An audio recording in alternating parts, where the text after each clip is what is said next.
Hello students, चलिए आज हम मिलते हैं दोबारा।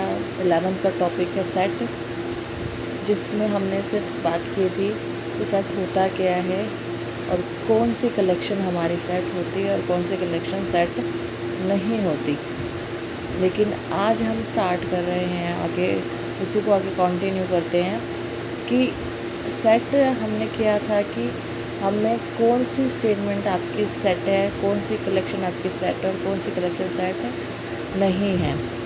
ठीक है, तो हमने वो चीज़ कर ली थी। अगर किसी को वो समझ ना आए हो तो वो वीडियो दोबारा से देखिए। अब उसके आगे कंटिन्यू करेंगे रिप्रेजेंटेशन ऑफ सेट, कि सेट क्या होता है, सेट को किस तरीके से रिप्रेजेंट किया जाता है। सेट को हम दो तरीके से रिप्रेजेंट करते हैं। मतलब अब हमने पहले किया था सेट क्या होता है। सेट क्या होती है, कलेक्शन होती है। जैसे मुंशी प्रेमचंद की हमने बुक्स के बारे में लिखा था कि ठीक है, उनकी नॉवेल्स बताइए कौन कौन से, तो उसकी कलेक्शन हम कर सकते थे, है ना। तो अब उसको कलेक्शन को लिखना कैसे है। कलेक्शन तो हमने माना कि हमारी वो सेट हो गई, जिसको हम काउंट कर सकते हैं इजीली, लेकिन उसको लिखा कैसे जाता है, उसको रिप्रेजेंट कैसे किया जाता है, तो उसी को हम सीखेंगे रिप्रेजेंटेशन ऑफ सेट में, कि सेट को रिप्रेजेंट कैसे किया जाता है। एक है रोस्टर फॉर्म, एक है सेट बिल्डर फॉर्म। तो रोस्टर फॉर्म कौन सी होती है। रोस्टर फॉर्म का मतलब होता है उसको इस करली ब्रैकेट के अंदर लिखना, जो भी नंबर्स हुए या जो भी। अब आपको हमने मुंशी प्रेमचंद की बुक से नाम लिखने के लिए बोले, तो आपने मुंशी प्रेमचंद की जो भी बुक्स होंगी वो इस करली ब्रैकेट के अंदर आपने लिख दी। तो दिस कलेक्शन इज सेट और रिप्रेजेंटेड बाय रोस्टर फॉर्म। उसको हमने रिप्रेजेंट किया किससे, रोस्टर फॉर्म से। ठीक है, जैसे एग्जांपल हम देख लेते हैं। English alphabet the set of vowels is. अब आपसे बोले गए इंग्लिश के अल्फ़ाबेट्स, हमें कलेक्शन तो सेट कौन से है, ये तो बोल दिया सेट। अब हमें ये नहीं पता ना कि सेट है या नहीं है। सेट तो है वो, लेकिन वो कलेक्शन सेट जो है उसको लिखा कैसे जाएगा। अब हमें किसकी कलेक्शन बोलिए, वोवल्स की। ठीक है, वोवल्स की कलेक्शन लिखनी है, किस फॉर्म में लिखनी है, रोस्टर फॉर्म में। तो हमने ये करली ब्रैकेट लाई। करली ब्रैकेट ऐसे होती है आपकी, ऐसे करके बनती है। इसके अंदर हमने लिखा है, आपको वोवल्स पता है 6 वोवल्स होते हैं, A E I O U। वो इस करली ब्रैकेट के अंदर हमने लिख दिए। हमने AEIOU हो गए कर लिए, तो ये आपकी कलेक्शन हो गई। ठीक है, जैसे the set B natural number less than 10 से छोटे नेचुरल नंबर हमारे स्टार्ट कहाँ से होते हैं, 1 से स्टार्ट होते हैं। अगर होल नंबर्स होते हैं तो 0 से स्टार्ट होते हैं, 1 से स्टार्ट होते हैं, लेकिन कहाँ तक लिखने हैं, 10 से लेस देन। तो 10 से छोटे तो 1 2 3 4 5 6 7 8 9 10 नहीं होगा, क्योंकि लेस देन बोला है तो 9 तक होंगे। तो उसको हमने करली ब्रैकेट के अंदर लिख दिया।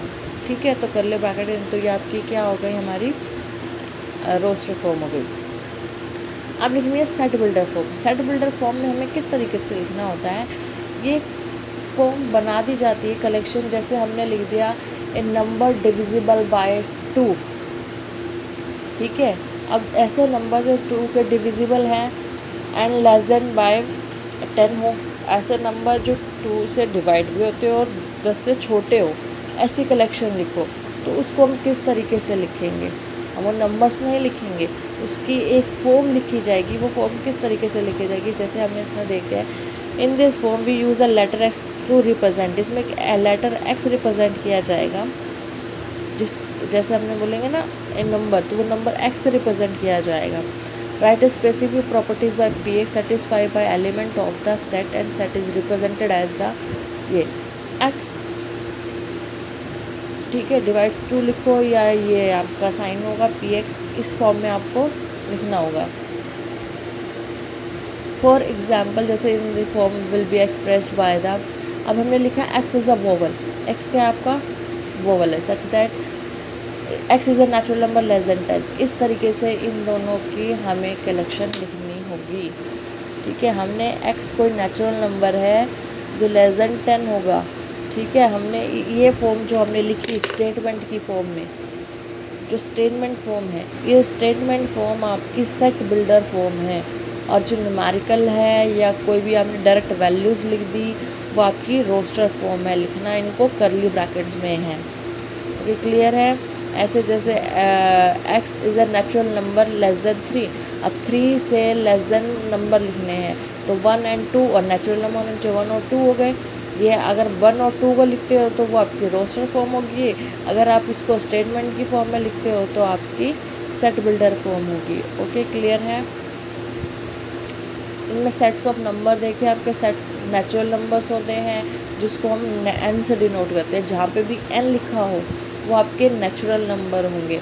सेट ऑफ होल नंबर मैंने आपको बताया जो 0 से स्टार्ट होते हैं और एंड कहीं तक भी चले जाए, एंड सो ऑन हमने लिखा है ना, इसका कोई अंत नहीं है। आपके जितने भी हैं उनको ले सकते हो काउंटिंग, ठीक है। तो वो नेचुरल नंबर होगा, जो 0 स्टार्ट हो जाएंगे वो होल नंबर्स होंगे। सेट ऑफ इंटीजर्स जो नेगेटिव भी हो पॉजिटिव भी हो, ठीक है। 0 से छोटे होते हैं, नेगेटिव वाले 0 से छोटे होते हैं और पॉजिटिव वाले 0 से बड़े होते हैं। तो हम लेते हैं 0 +-1 +-2 +- को डिनोट करते हैं z से। सेट ऑफ रैशनल नंबर्स, ये हमेशा आपको बताई थी भी, 9th में हम कर रहे हैं रैशनल नंबर का टॉपिक 9th क्लास में। अगर जिसको रैशनल नंबर्स में कोई भी डाउट हो तो वो वहाँ जाके वो वीडियो 9th की वीडियोस देख सकता है। P/Q की फॉर्म में होते हैं ये, क्लियर है। P बिलोंग्स टू Z, आपका जो P है, P वो आपका इंटीजर हो सकता है, वो -1 -2 +1 +2 कुछ भी हो सकता है।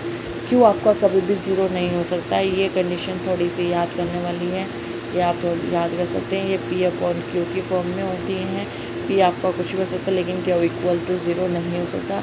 और रैशनल नंबर को हम Q से डिनोट करते हैं, क्लियर है।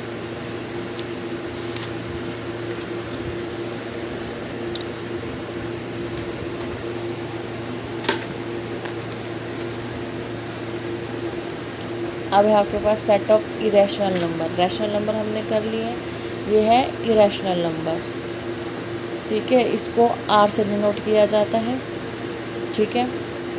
इस मतलब कि रैशनल नंबर ये रहा, रैशनल को T से, रैशनल को Q से बताया था आपको। Set of real number, real number को हम R से डिनोट करते हैं जिसके अंदर आपके रैशनल इरेशनल कोई भी नंबर हो, आपका जिस भी नंबर का सेट होगा, कलेक्शन होगी, वो आपके रियल नंबर्स होंगे। कॉम्प्लेक्स नंबर आपके आयोटा की फॉर्म में आते हैं।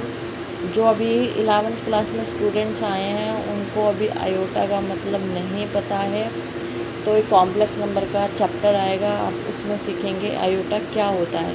कॉम्प्लेक्स नंबर को हम C से डिनोट करते हैं, क्लियर है। तो अब उसके बाद होते हैं कि हमने सेट कर लिया। अब सेट किस किस टाइप के होते हैं, कौन कौन से सेट होते हैं, हमने इनकी रिप्रेजेंटेशन सीख ली। सेट होता है वॉइड सेट और नल सेट। जो सेट आपका खाली है, सेट तो है लेकिन वो खाली है, उस सेट को हम बोलते हैं नल सेट या वॉइड सेट, ठीक है। अब आप ये कहेंगे कि खाली है तो फिर सेट कैसे हुआ, ठीक है।